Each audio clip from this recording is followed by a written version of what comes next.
Ancient Greece, are you ready for some fantastic information throughout these videos? Fingers crossed, I give it to you. So, Kronos, we have to start with him from ancient Greece. Now, he supposedly was the king of the Titans and the father of various people, including Poseidon and Zeus. Now, a lot of people were saying that Enlil from the Anunnaki was Kronos, but we have to go back to the Anunnaki's list here, and Anu, which shows there as Kronos on this particular list, but I can prove that he was Kronos because if you go back to the ancient Sumerian texts that talk about how Anu became king, his father was not part of the kingship. In other words, his father didn't have the throne before him, so they would not talk about his father. In other words, he would have been the top dog only, and therefore he would be Kronos. So keep watching for more.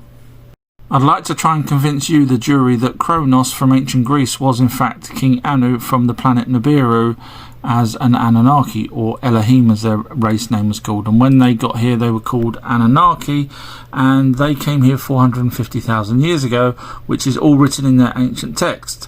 Now, modern scholars believe that the actual text that they wrote, even though they were talking about stuff that happened in the past, the actual writing started around 2800 BC.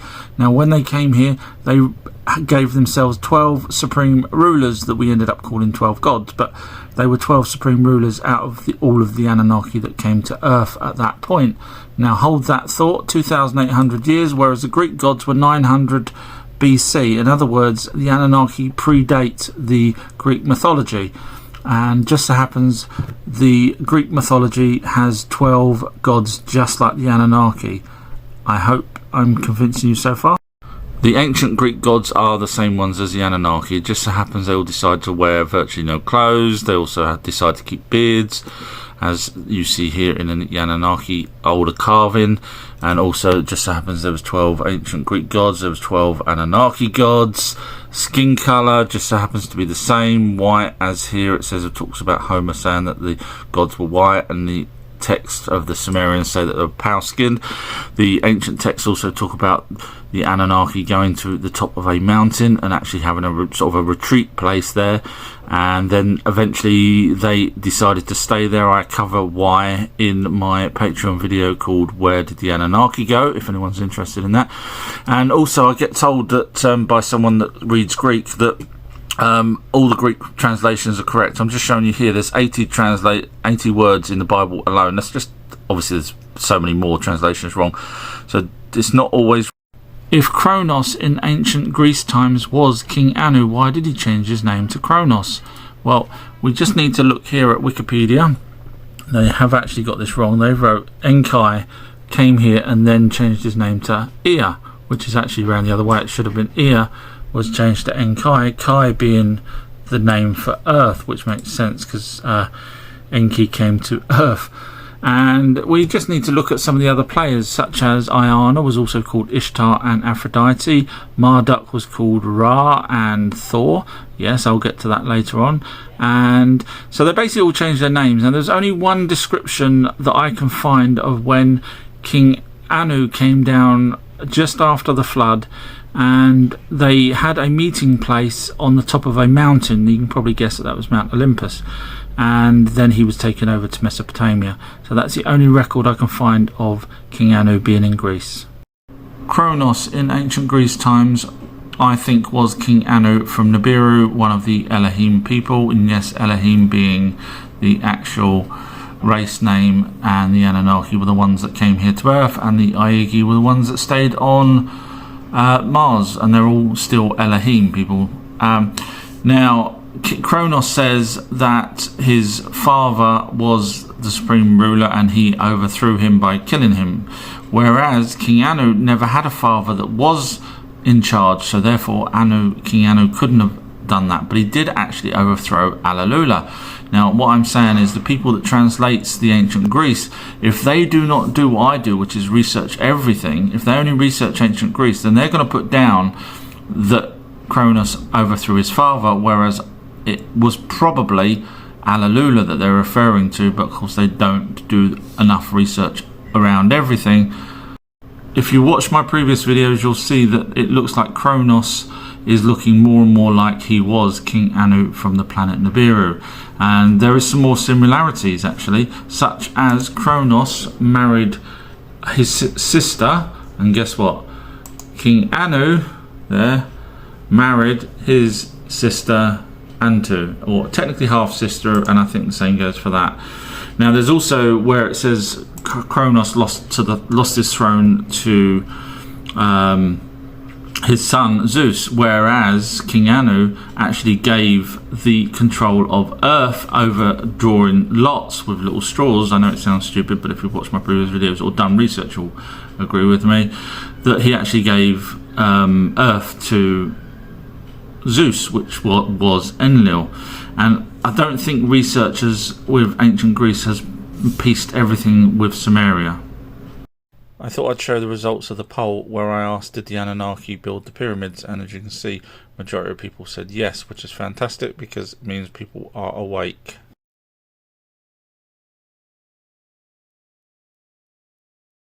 Why is it so difficult for people to understand that the ancient Greek gods were in fact the Anunnaki gods that predate the Greek gods? And that's because they don't research, in my opinion. They only research Greek, for example, whereas I research the Anunnaki and lots of different cultures, and therefore I can see the similarities and actually the correct path. So for example, Plato talks about the gods drew lots and divided the world up, and each had their own territory. The Anunnaki actually talk about drawing lots, in fact with straws.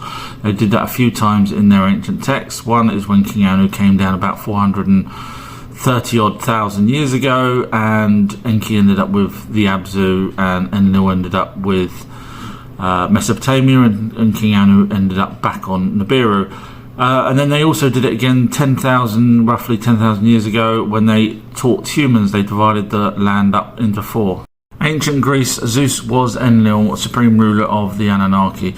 Other names that Zeus went by was Enlil, Jupiter, etc. Yahweh means he was Enlil. Now if you break the Bible down and you see the word Lord, the Lord was Enki.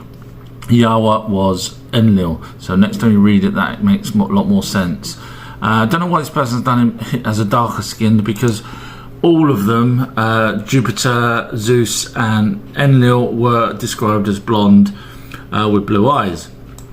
And they are identical because they were the same person in different places, Rome, etc. So here we've got Wikipedia saying that this is Jupiter. Look at the actual statue. I know not just Wikipedia, other sites have also got this down as Jupiter. But then you've got other sites also with the same carving saying it is Zeus. So you see they are one of the same. Before I carry on with the ancient Greece, I think it's important that you guys know why there are discrepancies between the ancient gods of Greece and the Anunnaki gods if they were one of the same. And that is absolutely so easy to tell you why. So the people that wrote about the gods in ancient Greece were doing so about 300 BC.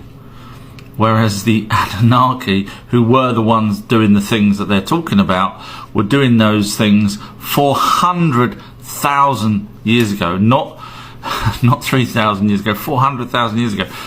So the original texts for the Anunnaki is the closest you're going to get to the actual description, whereas there's a thing called Chinese whispers that once it gets down to about 3,000 years here, you know, they're making up all sorts of stuff such as babies growing out of foreheads and whatnot. So you can imagine the discrepancy between 400,000 years and 3,000 years, and that's why there is that discrepancy. I'll let you guys figure out whether or not these are the same story. So Zeus and Hera.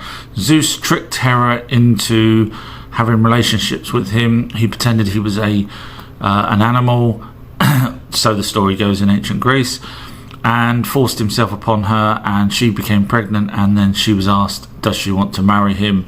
Obviously he was a god, she kind of had no choice, simply because of the shame that was brought upon her.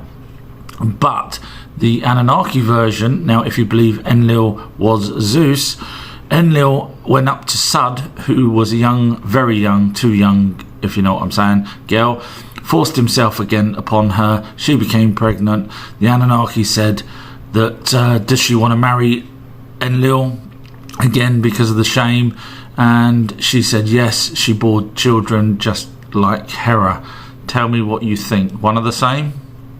Our True History destroys Bill Nye. Now, I don't really know who he is too much. Apparently, he's supposed to be some smart guy from the States. Now, here he's trying to destroy Noah's Ark. Mr. Ham and his followers have this remarkable view of a worldwide flood that somehow influenced everything that we observe in nature. A 500-foot wooden boat, 8 zoo. So the reason why I say he's not too clever is because he goes through this whole video trying to debunk that the flood even happened, whereas what he should have done, instead of going from the Bible, for example, he should have went back to the original tablets. Yes, there are original tablets, and this is what he's saying the Noah's Ark looks like. Of course, anyone that's like me has gone back and researched it, you'll know that the actual boat was a round boat, which I'll get to in a second. And we know that because this guy here actually has the original tablets. So he's talking about the tablets here. Now, he is the curator of the British Museum and actually has a tablet that says Enki tells Noah, technically Noah's bedroom wall, about the oncoming, not a flood, but the tsunami that was due because of the ice shelf in Antarctica becoming loose, so that when the Nibiru came back round, it would let it go and flood, but flood as a tsunami, which makes a lot more sense. So have a listen to him. Believed in the Assyrian version. There were people who stuck fast to the Bible, so you had a cube or a coffin, but of course at the same time everybody really knew what Noah's Ark looked like. It's one of these things. There's usually a giraffe looking out the window just to complete it. So in fact, See, what he's doing is making fun of people like Bill who didn't bother researching. Superb. I'll just refresh your memory. The divine instructions specify 14,430 Sutu. And this mathematician... Thanks. Extra wine afterwards. So, this mathematician, and he did it several times, I used to do it several times and get it wrong. So basically he carries on and explains exactly what's written in the tablets. The tablets that you see there that they've got. Now, he explains exactly what they are and how they built the boat. So, unfortunately, Mr. Nye didn't bother going back and researching to see whether or not there was original text that actually describes the boat, not like he thinks it is, but actually how it was. So, Bill, sort it out. I'm happy to have a debate with people like you. I doubt if you would, but, you know, I'm more than happy. So, if anyone knows Bill and wants me to sit on this show and debate, I'm happy. Okay, I admit I hate numpties. So this person here is saying that no museum would agree with Zecharia Sitchin. I'm sorry, this person's a numpty because I can prove that they do agree with Zecharia Sitchin. So, and enough, no more people, no more saying that Zecharia Sitchin was wrong, please, enough. Okay, so this is in Zecharia Sitchin's Lost Book of Enki. Listen to this. The oath not breaking, the Lord Enki not to Sesudra but to the hut's wall spoke. Wake up, to the reed wall, Enki was saying. From behind the reed screen he was speaking. When Sesudra by the words was awakened, to him Enki from behind the reed screen said, Reed hut, to my words pay attention, to my instructions heed pay.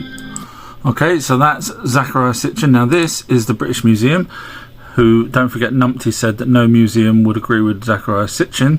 This guy is the curator of the British Museum, Ivan Finkel, and these are the actual tablets he has in their possession. So listen to what he says and reads from these tablets. It's easily arranged. It's very easily arranged afterwards. Wall, read wall. Atra hasis. Pay heed to my advice that you may live forever. Destroy your house, build a boat, spurn property, and save life. So, as you see, virtually identical. Obviously, different people have slightly different translations, but it's backing him up. It is backing Zecharia Sitchin up. So, whatever information you got from whatever numpties you got it from, feel free to always come to me if you want the real information. I have sometimes been asked why the Anunnaki didn't build roads, big buildings, cinemas, trains, all these kind of things. There was actually only 900 of them when they first arrived here. 300 stayed on Mars, 300 in Mesopotamia, and 300 in the Abzu, which was South Africa. So trying to make a road system, etc., with just a few handful of Anunnaki wasn't doable. And not only that, they were here for one reason and one reason only: gold.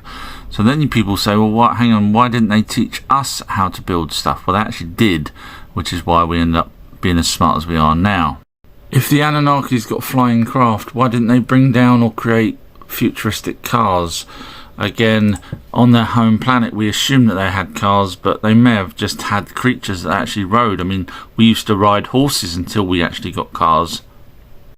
Let me tell you a true story about aliens coming to Earth, and you're going to want to know the source, which I will give you at the end of this video, bro. So there was a planet called Nibiru that came from outside our solar system, and its 4 moons smashed into a planet called Tiamat that was between Mars and Jupiter. Now when Tiamat got smashed up, it formed the asteroid belt, it formed Earth, it formed the moon. And also there's still mini sort of planets in the asteroid belt that it created, called, there's one there.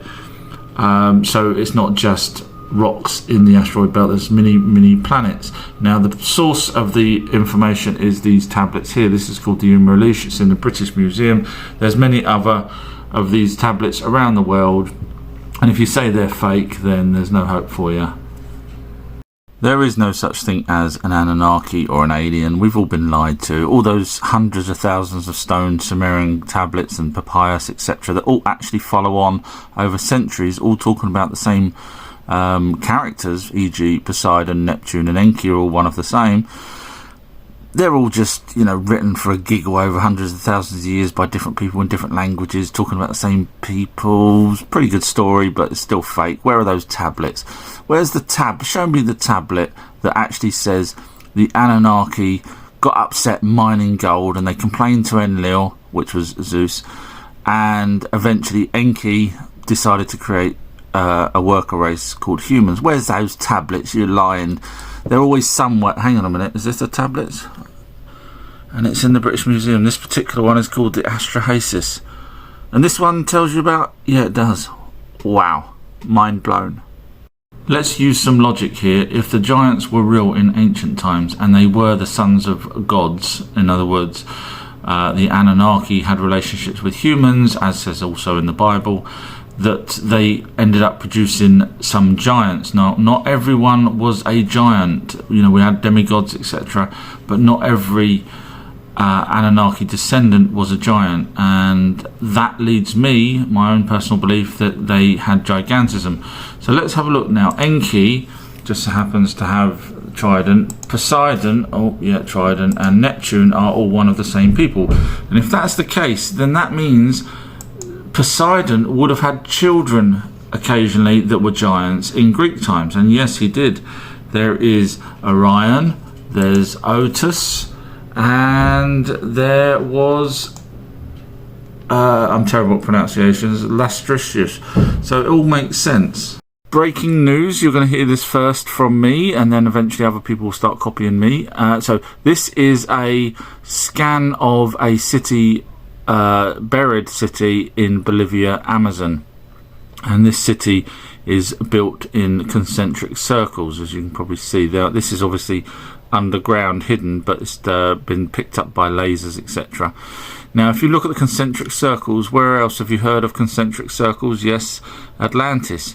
Now, if you've watched my previous videos, you will know that I am the person that has told you who was on Atlantis. And if we go one step further from the concentric circles to a Sumerian city, wow, doesn't that look the same as the other two? Obviously that's all buried and everything else, but there is in concentric circles. So once again, our true history has matched the Anunnaki to be in the Bolivian area. As I continue to go through the ancient Greeks to show you who they were as Anunnaki, I found this site here where someone has already put down who they believe certain people are. I actually kind of disagree with some of it, so I thought it would be good to actually go through and explain why I disagree with some of these things.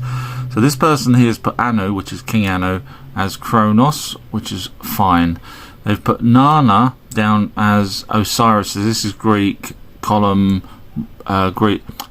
Egyptian column, Greek column, and Roman column. Nana was actually the offspring off of Enlil, as you see there, whereas as far as all my research has showed, Marduk's side of the family, which is Enki, would have been Ptah, Marduk, which was Ra, and so on, going down, and he had obviously different children, Marduk did, in the Egyptian era. So I don't agree with Nana as Osiris at all, because Osiris would have been one of Marduk's side, not Enlil's side. Ninharshag, who was the sister of Enki and Enlil, they've put down as Athena. Now, Ninharshag was 10,000 years ago old, cracked, wrinkled, and bending over because of her age. So to have her as Athena, which was 3,000 years ago, doesn't make sense at all to me. They've put Dumuzi down as Ptah, which again doesn't work for me, because Ptah would have been the father of Ra, which would have been Marduk. So Dumuzi was an offspring of Enlil. Again, doesn't make sense to me on that one. Enki they've put down as Poseidon and Neptune. That's correct.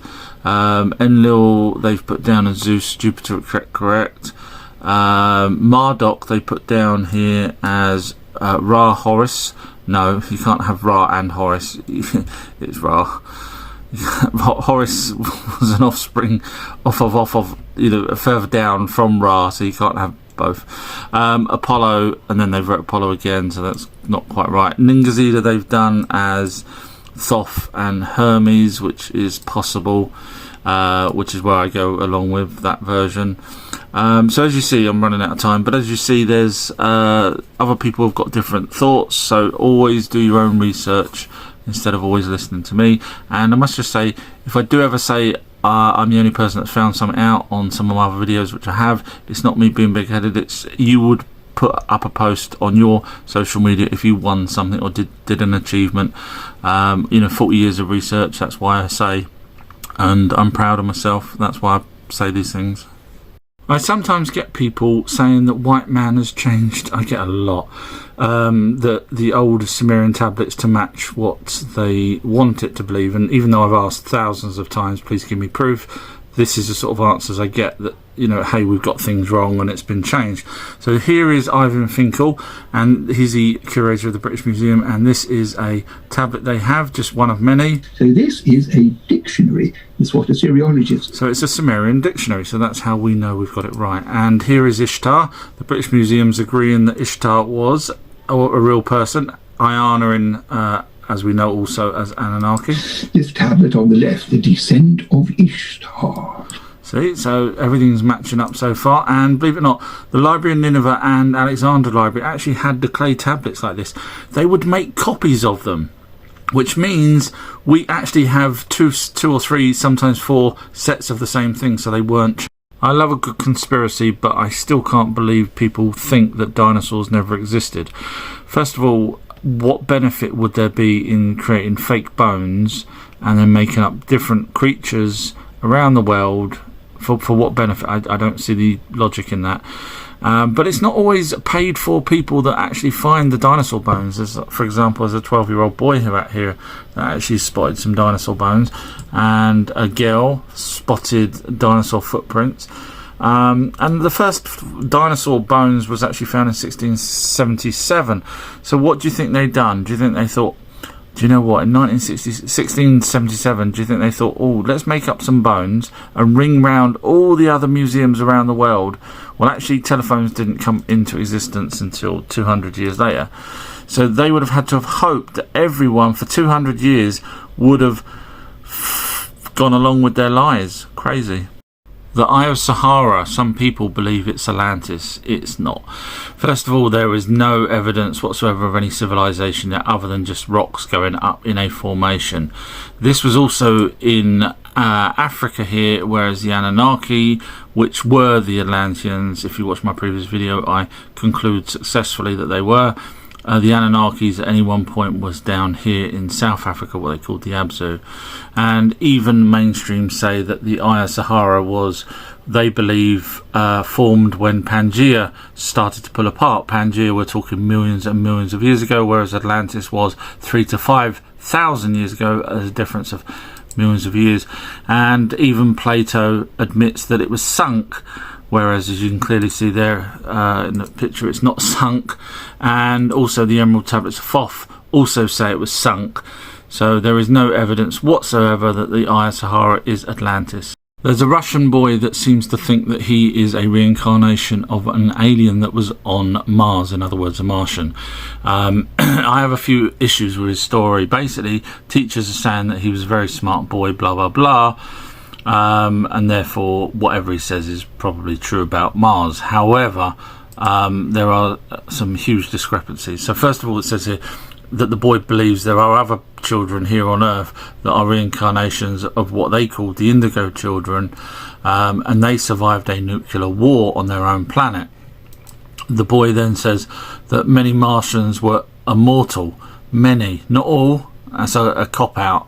Many Martians were immortal, and they stopped aging at 35-year-old, as per him, which is weird, because why is he dead and now reincarnated if he was immortal? But hey, they are extremely tall and capable of interstellar travel. He said that they would have to hide in air raid shelters because the Martians were having wars with themselves, nuclear wars.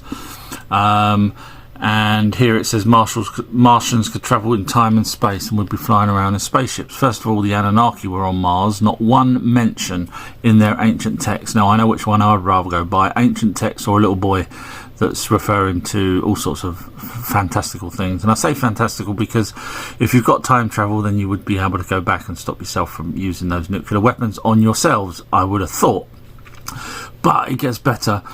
Here it says the giant boy from Mars, meaning because they were 7 foot supposedly, was dubbed by netizens in 7 foot tall. The boy claims that he'd been sent by the Martian race to save the human race. So he was sent back from succumbing to a nuclear war, in other words, us destroying ourselves. He claims that his own race, which was the Martian's race, was originally wiped out thousands of years ago. Thousands, not millions, thousands. We didn't have nuclear weapons back then. So he's not only to travel forward in time to now, to warn us, because we didn't have nuclear weapons thousands of years ago. We've only got nuclear weapons in the last 100 years or so. So if his race could travel forward in time, they would have travelled forward in time and seen that they've had nuclear weapon issues, in other words, fighting each other. Therefore, they would have stopped their own nuclear war if they could travel forward in time. But clearly they didn't, because obviously they're now, no one's there. But again, going back to the original tablets, there was no one else on Mars in terms of a humanoid sentient race when the Anunnaki were there. And I will rather always go with the written text than some boy that's got holes in his story, as this is. Aphrodite in Greek times was Iana or Ishtar, same name throughout the different eras. And here is the lineage of Iana. Now, if you see down here, she is the granddaughter of Enlil, which would have been Zeus. So let's look at Aphrodite in the Greek period. They've got her down as the daughter, not granddaughter. So you could argue, well, that's possibly wrong. But why did they even leave Mesopotamia and go to Greek? Well, that's actually covered in a video on my Patreon page called Where Did the Anunnaki Go? So if you want to watch a long video talking about that, you can. So let's have a look at the differences between Iana and Aphrodite. Iana, Mesopotamia's goddess associated with love, beauty, sex, war, justice, etc. And Aphrodite is pretty much the same, with war, etc., which is very interesting. Where does red hair come from? Well, They say that Neanderthals actually had red hair, which would make sense because the Anunnaki, who created Homo sapiens sapiens from merging Neanderthal and their own DNA, they had blonde hair and blue eyes. So this could be where we have red hairs from, the Neanderthals. Now, if you look here, it says Africa was populated with Homo sapiens 300,000 years ago, which is exactly what the ancient texts say, which is fantastic. However, I just want to draw your attention to this article here. It says, what colour was Neanderthal skin? This is by the Smithsonian, and they say Neanderthal had red hair and pale skin. I still think they had red hair, but not pale skin.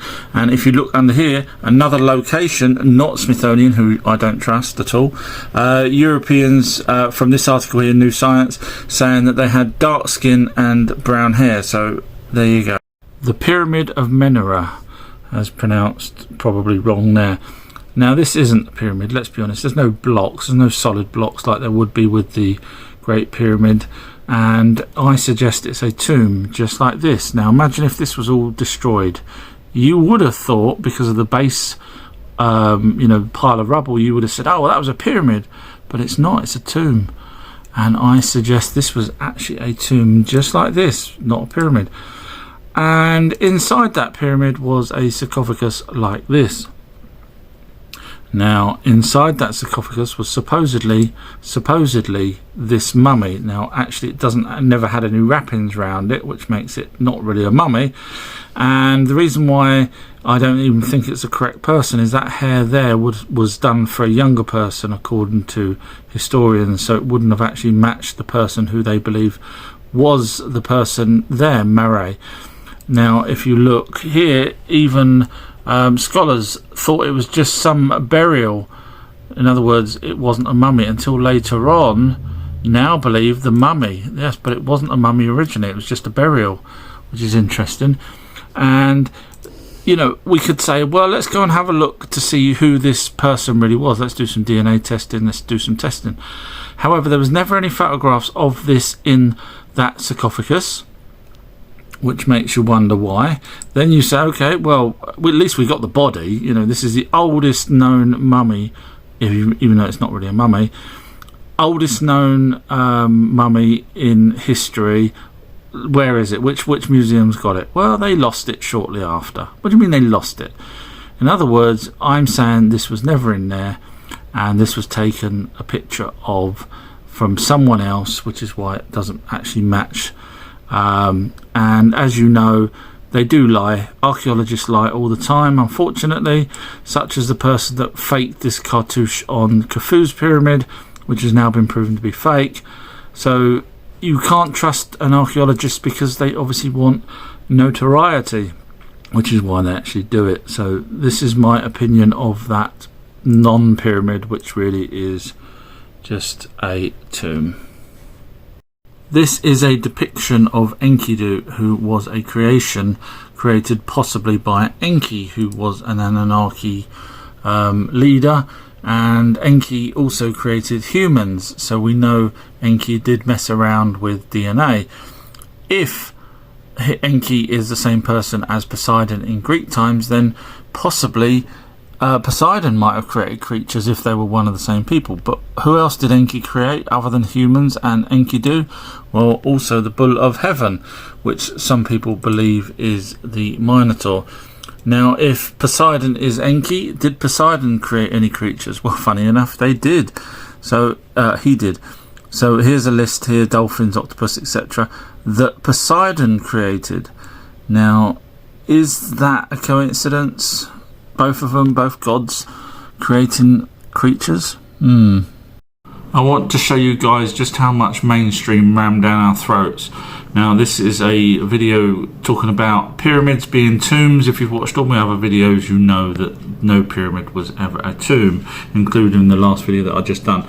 Now, this is a Smithsonian Channel video, so you can expect them to be ramming lies down our throats, bearing in mind the Rockefellers helped fund the Smithsonian. Okay, here we go. This is a pretty exciting moment. We're in this amazing kind of lunar landscape. This is the Bent Pyramid, just slightly closer to us, and what's known as the Red Pyramid behind it. But we're going to a much less well-known part of the site, where something very intriguing, to say the least, has been uncovered just very recently. Right, so you just saw those massive pyramids sticking out the ground, obviously off the ground.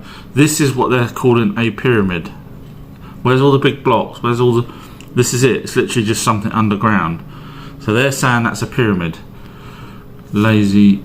Oh, don't wind me up. Okay, and here is another shot of it close up. This is what they call a pyramid. Yeah. The heart of the pyramid. These huge blocks are protecting the only access to the chamber and any mummy and treasure that may be hidden inside. Okay, and have a look at this. And unlike any other pyramid found so far, it still appears to be sealed. Sealed, okay, bear that in mind. So this is a pyramid that they seem to think is a pyramid, but obviously it's not. So here they're lifting up this block. As you can see, it takes a lot of manpower to lift this block that's sealed, by the way, sealed. So they have a look inside. The tomb gives up its secrets. And it's not a tomb. Time in almost or if it is a tomb, it's not a pyramid. And that's it. That is all they see in there. Okay, a little tiny box that's not a sarcophagus or anything like that. Just that's it. Just this tiny little room. So, and then guess what they say? They say, oh, well, it's been robbed, and the robbers put the big massive block that you just saw, they put it all back nicely, and therefore that's why there's no body in this pyramid. Thank you, Smithsonian.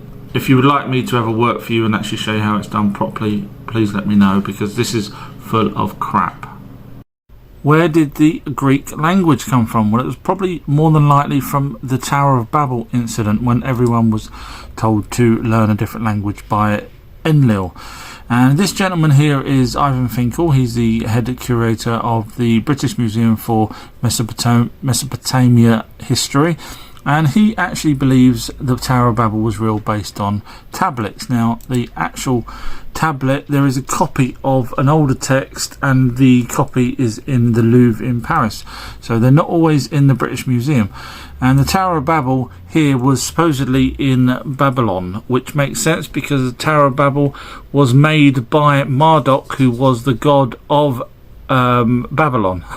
So that makes sense. Now, there's an interesting program here from the Smithsonian, which I don't normally recommend, but if you look for it, it's called Some Very Compelling Evidence of the Tower of Babel Was Real. On if the Greek gods were actually the Anunnaki gods, is there any crossover between Greece and Sumer, the original location for where humans were learned and taught, etc.? Have a listen to this. This is a great interview with Dr. Ivan Finkel, who is the head curator of the British Museum. Have a listen to this.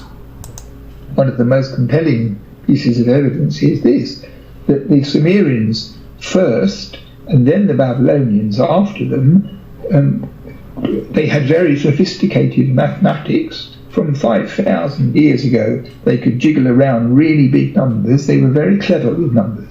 And the Sumerian thinkers who worked on these systems, they preferred to think sexagesimally rather than decimally.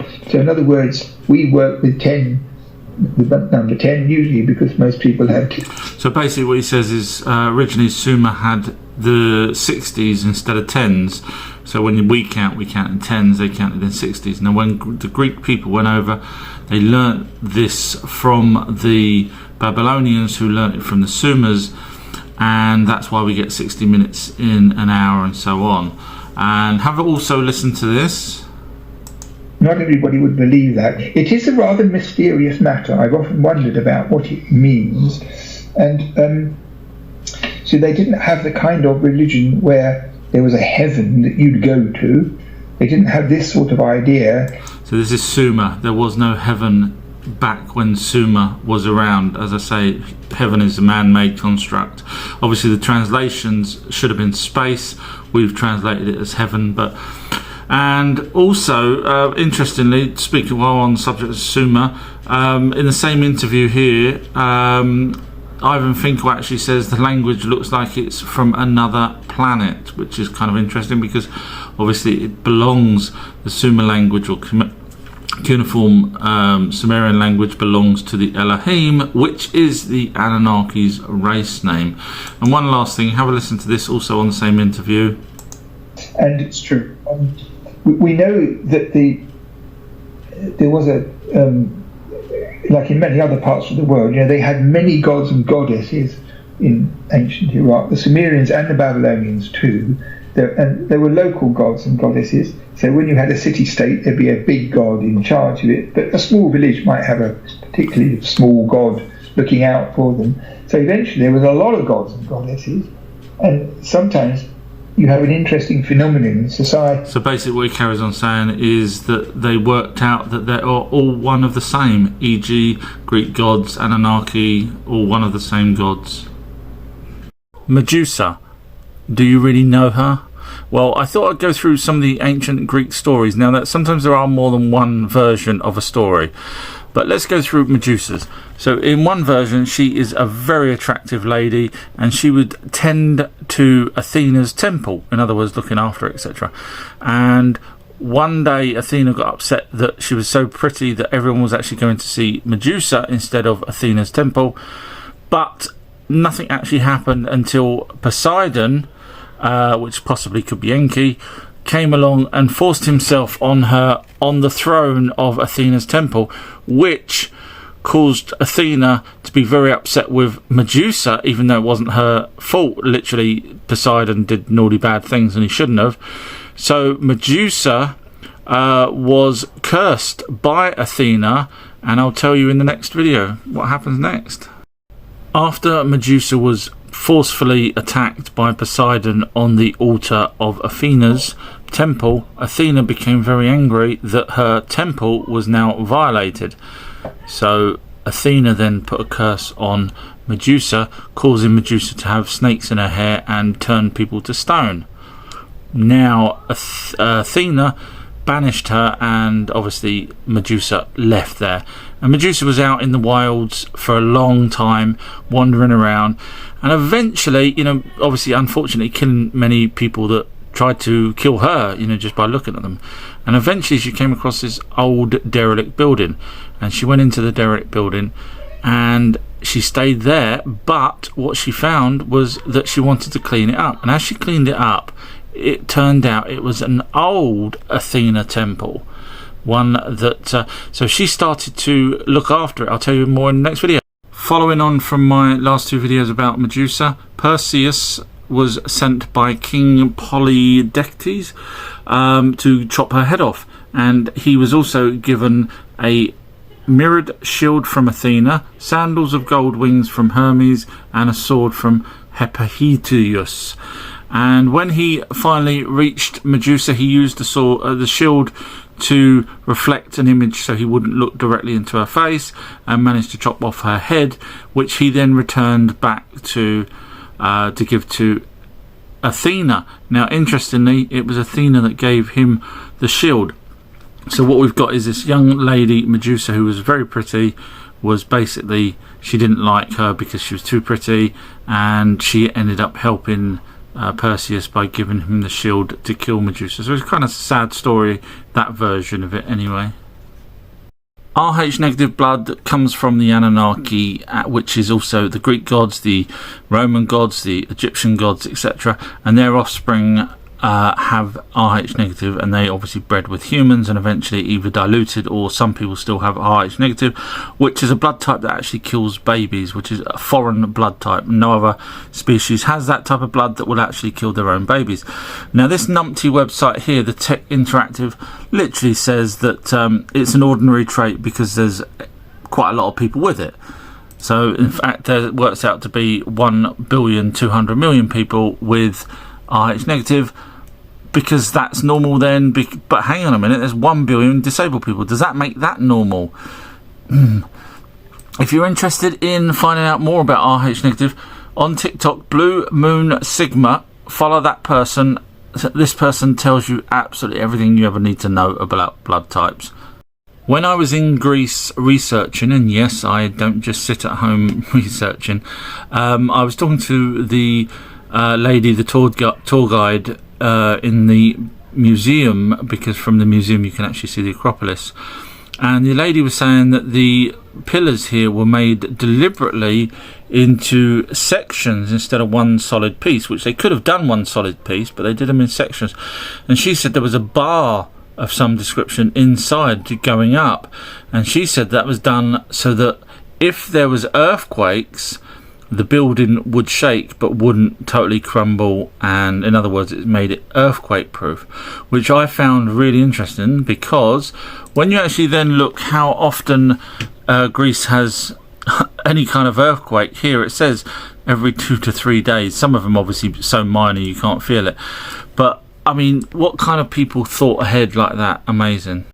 I did a video a while back talking about the Rishat structure, which is also known as the Eye of Sahara, where someone on YouTube was saying that this was definitely more than likely Atlantis because it has concentric circles. And I did a video saying that I've done a video on Patreon, a lot longer one, 15 minutes, explaining all the reasons why that person was wrong. But I still get people saying, no, it's definitely the right place because look, it's got circles, even though there's zero evidence whatsoever of any structures, buildings, skeletons or anything. And I'm trying to say to people, look, the Anunnaki built their cities in circles. Each one of these is a different ancient circled city. There's one, there's another one, there's another one, in different locations. So please just bear that in mind next time everyone says that the Rishat structure. No, Anunnaki built their cities in concentric circles. You are not going to believe this coincidence. So it just so happens that the 12 gods of Anunnaki times, in other words Mesopotamia, they love to wrestle naked, and it's written in their stone tablets, and this was part of their heritage. Now, when the Anunnaki stopped writing, e.g. there was not much more talk about them in Mesopotamia, it's about 3000 BC, just so happens 12 other gods that looked the same height as the Anunnaki and looked the same and even wore the same sort of clothes, suddenly appeared in Greece. What a coincidence that was. And they actually also wrestled naked. What a coincidence. You think it's a coincidence, or you think they're one of the same people? Hang on. If the ancient Greeks wrestled naked, and that was because of their 12 gods, which I think were the Anunnaki gods, same gods, then if I'm right, then the location of Sumer, which was Mesopotamia, which predates Greece, would also have wrestling, because they wouldn't have just started wrestling in Greece, would they? Well, actually, I'm right. Yes, this text here literally talks about wrestling in Mesopotamian times, which predates the Greece times, and here is actually a depiction of wrestlers wrestling. Now these ones here actually had belts, so they did that, which is very similar to sumo wrestlers. So sometimes they did have belts, sometimes they didn't. So the coincidences of 12 gods from Greece, 12 gods from ancient Sumer, both enjoying wrestling. Come on, is it just me? Tell me at the end of this video whether I'm being stupid. So basically there's 12 Greek gods, 12 Anunnaki gods, and 12 Roman gods. Now there's a bit of a coincidence there. Now when you actually look at what the Romans did, they actually did pretty much everything the Greek gods did, and that is because the Greek gods were around prior to the Roman gods. In other words, when the Greek gods weren't around anymore in Greece, they ended up in Rome, which would give you the 12 gods. Otherwise, we've now got 3 sets of 12 different gods that all just so happen to look the same. Is it me, or were they all the same Anunnaki gods? This is going to blow your mind. This is a Greek temple. Now, if you roll back the clock 6,000 years, it actually matches up with the front of it to the Pleiades star system. Now, hang on, this gets even better. Now, look, this Egyptian temple, if you roll it back 12,000 years, because it's a different angle, it matches the Pleiades. Wait for it. And this housing estate, if you roll back 6,500 years, because of obviously the angle of it, it matches the Pleiades star system. Okay, so really what I'm saying here is when you do research and you keep coming across people saying Oh, if you go back thousands of years, it matches a particular time, Orion, Pleiades, etc. Then it's just people rolling back the clock. Do not pay much attention to it. You could do it with anything, which is what I was just trying to prove there. Serious question, which one of these two are you looking at more? The lady or the man? Now, in ancient Greece, they actually all looked at the man with muscles.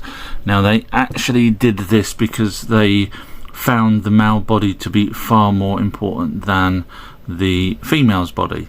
And ignore the fact that this guy is about 12 foot tall compared to normal humans. That's only because he was an Anunnaki god. Oh, that's funny, isn't it? And I have to put that little thing there because it seems like it was a cold day when this pose was taken, and I will get this removed if I don't. But just showing you here how they adored the male body compared to the female, where they seem to cover them up mostly. So there you go. In ancient Greece, if you had muscles, you would have been a celebrity. The Rock would have done very well in ancient Greece. I mentioned in my last video that if you was in ancient Greece and had muscles, then you would be worshipped. Now, part of that would be men oiling you up. If you had muscles, you would have men doing the oiling, and then you would walk down the street naked. And that was a good sign that you were almost like a hero to the people. Even if it was a cold day, you would be worshipped as you walked down naked because you had muscles. In ancient Greece, they did actually have dumbbells as well as other apparatus that they would use to lift repeatedly to be able to get those muscles. The reason why the Anunnaki didn't really have muscles, even though they were well built, is because, in my opinion, it was the demigods, the younger ones, the sons of the Anunnaki, that found fame and fortune in having muscles compared to their fathers, who are now old. I thought I'd read out Hesiod's account of Zeus in ancient Greek times. Now, if you take this as prior, what I'm about to read, as prior to ancient Greece times, in other words, it happened in Mesopotamian times, then I think it makes a lot more sense. In other words, in Greek times, they were writing about stuff that happened back even further than the Greek times. Okay, here we go. Now, all the gods were divided through strife. So before the flood, yes, there were war in factions, as we know, especially with Marduk. For at that very time, Zeus, who thunders on high, was meditating marvelous deeds, even to mingle storm and tempest over the boundless earth. Could that be the flood? And already was hastening to make the utter end of the race of mortal men, e.g. the flood. Now, if you go back to where it says meditating, we know that in the ancient Sumerian text it talks about Enlil, which is Zeus, having a dream and seeing Galzu tell him what's going to happen. So is this meditation actually talking about that, knowing that the utter end of mortal man?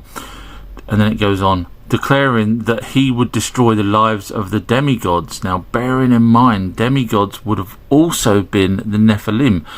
So if you go along with the conclusion that the gods, Anunnaki, had relationships with humans and then had children with those, some of those, not all of them, some of them become Nephilim, in other words, giants, compared to the other offspring that they had. But all of them would have been classed as demigods in ancient Greece. Anyone that was, even the Nephilim would have been demigods. That the children of gods should not mate with wretched mortals. In other words, exactly what I just said, seeing their fate with their own eyes, but that blessed gods henceforth, even as foretime, in other words, being told in advance, which is what I was just talking about, should have their living and their habitations apart from men. But those who were born of mortals and of mankind, verily Zeus laid toil and sorrow upon sorrow. So basically, I think this is talking about something that happened in ancient times. What do you think? How am I doing so far on persuading you that the Anunnaki aliens were in fact the same 12 Greek gods and in fact Roman gods when I get to Roman times? Now, the pine cones were a symbol of fertility by Romans, Greeks, Assyrians and Christians, but what they don't mention here is the Anunnaki. And it also says that they're associated with the third eye enlightenment and the pineal gland. Now, the ancient Greeks did actually carry these pinecone type things around with them. But did the Anunnaki? Absolutely. The Anunnaki have been carved with them many a time. So when I say that the Anunnaki were first, and, you know, why would the Greek gods just so happen not only to look like the Anunnaki, but also have the same type of pine cones? It's just too much of a coincidence now, isn't it? Or am I being stupid? Ancient Greek gods. Now, if you go along with my theory that they were the Anunnaki stopped writing about 3,000 years BC, and then the Greek gods sort of appeared after that, so that makes sense that they were one of the same. And, you know, the Greek gods were 8 to 12 foot tall, and that is a real adult, not a child. And as you can see here clearly by the size difference, the Greek gods just happened to be the same size as the Anunnaki gods, 8 to 12 foot tall, and these are people, not adults with beards, not children with beards. And then Roman times, you've also got the demigods, etc., being way taller than normal people. So I'm hoping I'm convincing you that there was only one set of gods, and they technically weren't even gods, they were Anunnaki, which were aliens. How am I doing convincing you so far on all these videos? I can't do videos on Greece without mentioning the ancient Greece computer, so I'll let the BBC explain it better than I probably could. 120 years ago, sponge divers discovered a shipwreck off the tiny island of Antikythera in Greece. And what they found changed our understanding of human history forever. Among the treasure trove were marble statues, elegant vases, glistening jewellery and ancient coins, and what looked to be a hunk of corroded metal that no one knew quite what to do with. It was not recognised at all as being anything interesting when it was discovered. It was just a corroded lump about the size of a large dictionary. But when, in 1902, it was discovered that there were gear wheels inside it, everyone suddenly got rather excited. This was the first shock, because anything from ancient Greece simply shouldn't have gear wheels. These were precision gears with teeth about 1 millimetre long, and this was just completely shocking. And the Antikythera mechanism has captured the imagination of archaeologists, mathematicians and scientists ever since. It's a dedicated calculating machine, and it uses bronze gear wheels to calculate the cycles of the cosmos being the sun, the moon, the planets, against the stars. And wind it forward 10 years, and you can know where the sun and the moon is going to be and where the planets are going to be. The question of why the ancient Greeks created such a device has plagued experts since its discovery. I think it was conceived as a calculating machine that would calculate the theories they had. They had astronomical theories, but could calculate those at the turn of a handle. So it would demonstrate how you could look ahead, say, what's the position of the moon going to be in 5 years' time? You would turn the handle. So what benefit would there have been for the ancient Greeks to know where the sun or moon would be in 10 years' time? I mean, we don't do it now. We don't sit there and say, hey Google, where's the moon in 10 years' time? But if you were the Anunnaki and you wanted to know when Nibiru, their home planet, was coming back round, and where that would be in relation to Earth, for example, that they're on, then yes, you would actually make that, because the journey is quicker to go from Nibiru to Earth and Earth to Nibiru when it's at its nearest. So you would need some sort of calculation device. Thus, I believe it was an Anunnaki device.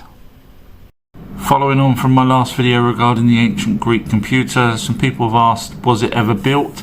Yes, it was. It was done via a computer and then 3D printed. So here is what the 3D version would have looked like, and then obviously done on 3D printers. And it does actually work, and it does do exactly what the people thought it would do, which is calculate where planets etc. would be in relation to other planets at a particular time in the future. So for example, if you was looking for where Nibiru would be closest to the Earth, you would use a device like this so that you could then fly off instead of wasting an extra year going all the way to wherever Nibiru is. You'd wait to know where it's going to be at its closest to Earth, which is what I think this device was made for by the ancient Greek gods, which were the Anunnaki. This person is referring to this ancient Greek computer. First of all, it was found in a sunken ship's sink. That's what they do sometimes, unfortunately. But it doesn't mean that this was their only one. They may have had more, so that's why they could probably lose it and not feel too bad, or they built another one. And second of all, the Anunnaki weren't intergalactic. They were from our own solar system. Now, you're assuming that technical stuff such as iPhones and computers etc. is better than cogs. Now, they were further away from the sun than we are, so they would never have used solar power, so they would have had to have bought a battery here and a charging unit etc. Now, Anunnaki lived for hundreds of thousands of years. I can guarantee you this device would have lasted longer than your iPhone. So stop thinking in terms of technology when sometimes old school methods work. Wait, this isn't another flat earth video. This is a video showing that Perry Reese, who people believe was one of the people that actually created the flat earth maps, and therefore what he done was correct, and therefore there's no globe. Now, Perry Reese was around from the 1400s to the 1500s and was a cartographer, which he made many maps. Now, keep that date in mind, because in 1492, this is the oldest known surviving globe of the Earth, in other words, round, not flat. Now, if we go here, round representations of the Earth go back to ancient Greece, which predates all of the maps that people talk about as being flat. So ancient Greece, thank you very much. When the ancient Greeks told us about their mythological past and their gods, they weren't always talking about what was happening then. They was talking about things that happened way back, so far back that it would have been in Sumerian times, which is when, for example, Zeus was Enlil. And in the Greek mythology here, it says Zeus allowed the flood, which Enlil did, and 2 people survived by building an ark. So this is in Greek times, so it just happens that they're referring to something older. Now, we've got the Sumerian tablet here that literally says how Enki told Noah how to build the ark. But let's go back to Greek times and see when these mythological floods happened. 9,000 years before the time of Solon. Now, if you go with the Lost Book of Enki, the time frame of the actual flood, according to the Sumerians, would have been about 10,000 BC before Christ. So this would actually make around about the correct time frame. Just imagine that the Greek gods were not the Anunnaki gods. So for a moment now, we can just imagine that these 12 new gods suddenly appeared on Earth, and they actually would walk down the streets with the humans. Even though they were double height of the humans, they would actually sometimes even romantically involved with little humans, just like the Sumerian gods or the Anunnaki. But they were flesh and blood. But the story goes that they couldn't die. They were immortal, and you would have to chop them up into millions of pieces and they still wouldn't die. Obviously, that's a story that they would like to have put out there as an alien race, in my opinion, so that people would always worship them forever. Now, where are they now? Why aren't they on Mount Olympus? I will be doing videos soon on where the Anunnaki, or as you can see, I believe they were the Anunnaki gods, where they all went. So keep watching. While I'm talking about ancient Greece, there seems to be, certainly amongst the gods, an appetite for them to have relationships with their own kind. So for example, man man, woman woman.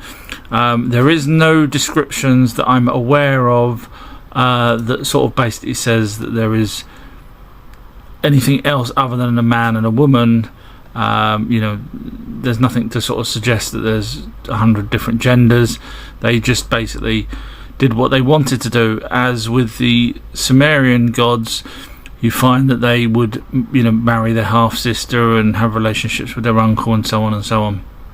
And so this, in my opinion, does seem to conclude once again that the Anunnaki, just so happens that the Greek gods do the same things that the Anunnaki gods do, which is why I still say they were one of the same.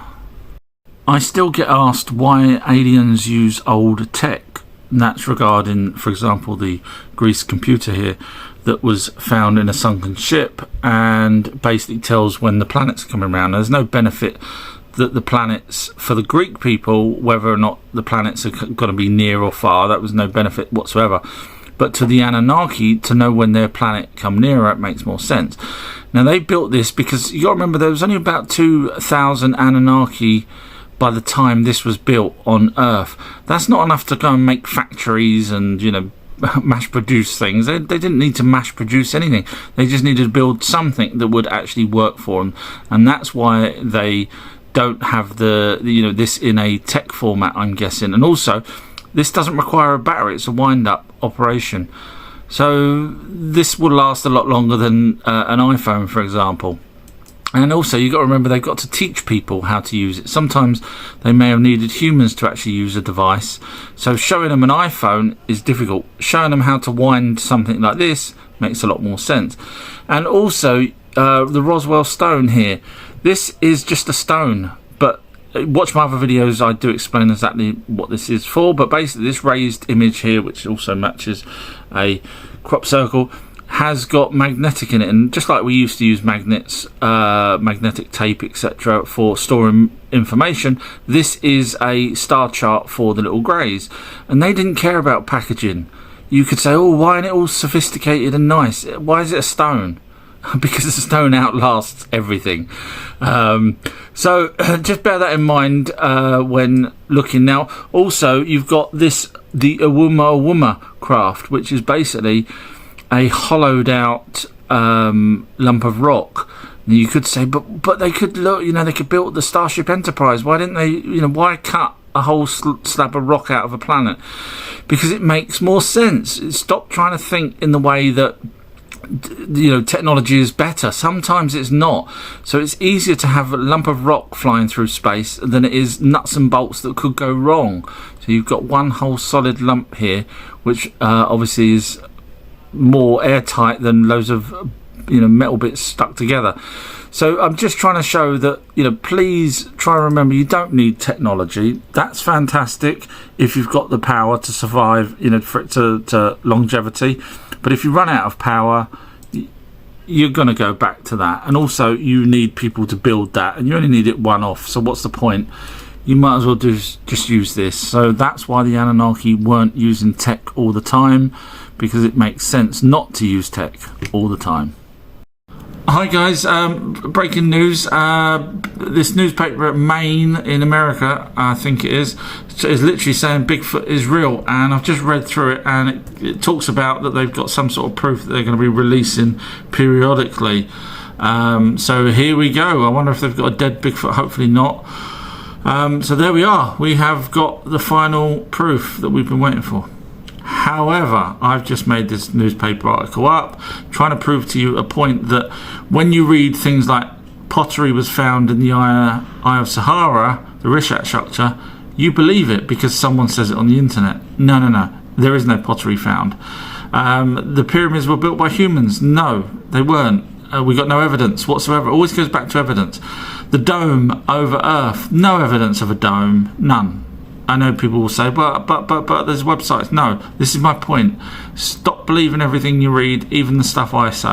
I have said on live chats, please don't point me to other researchers' work, because I prefer to go direct to source if at all possible, because other researchers, just like myself, make mistakes. And unfortunately, this person's asked me to go and look at this guy's video, and this guy's got a lot of followers, so he's well loved, and obviously I don't want to knock anyone down. That's not what I do. That's why I deliberately try not to look at other people's videos. But one of my followers asked me to go and watch his video. Now, I've seen some other videos of his, and they were fine. I couldn't pick holes in. Unfortunately, the video he done called Secret Files of the Eye of Sahara, it was, yeah, there was too many holes in it, so I had to make a video on all of the holes. But of course I don't want to bash the guy, so I've put it on my Patreon page, so at least it's not out there that people can go and you know, make it look like I'm trying to knock the guy down. Like I say, some of his other stuff is great, but it's on my Patreon page, and it's a long video because there's a lot of errors.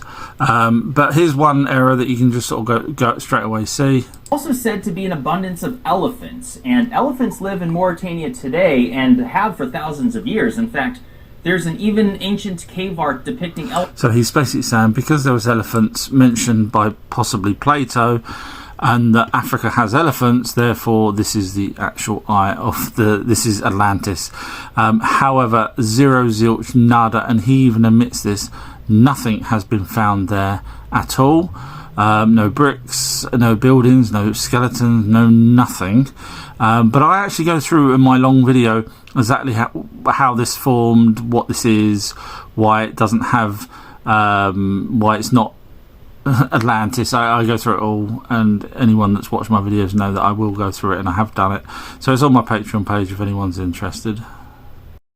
Recently I put a video up showing that the Eye of Sahara is not where Atlantis was sunk, and a few people said to me, do I know where it is?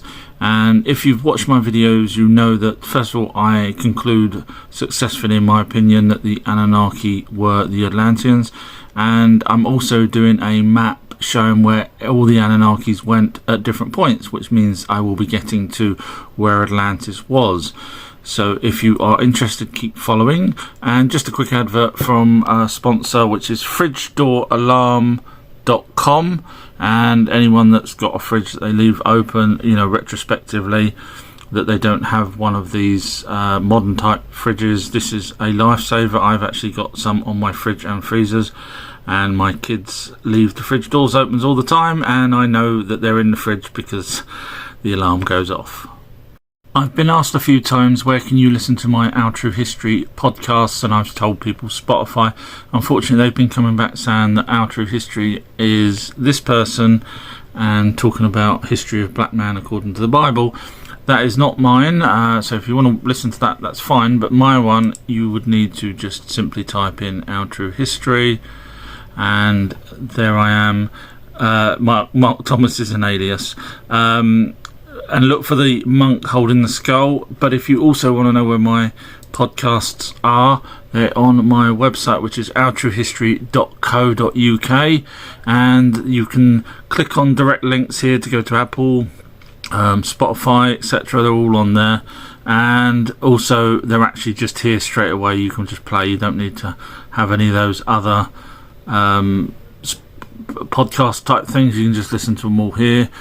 And also the videos are 850 videos of paranormal, aliens, etc. Thank you so much. Those of you that sort of fairly recently joined, please feel free to go back and watch them from video number 1 onwards. Trust me, they do make a lot more sense when you watch them in order.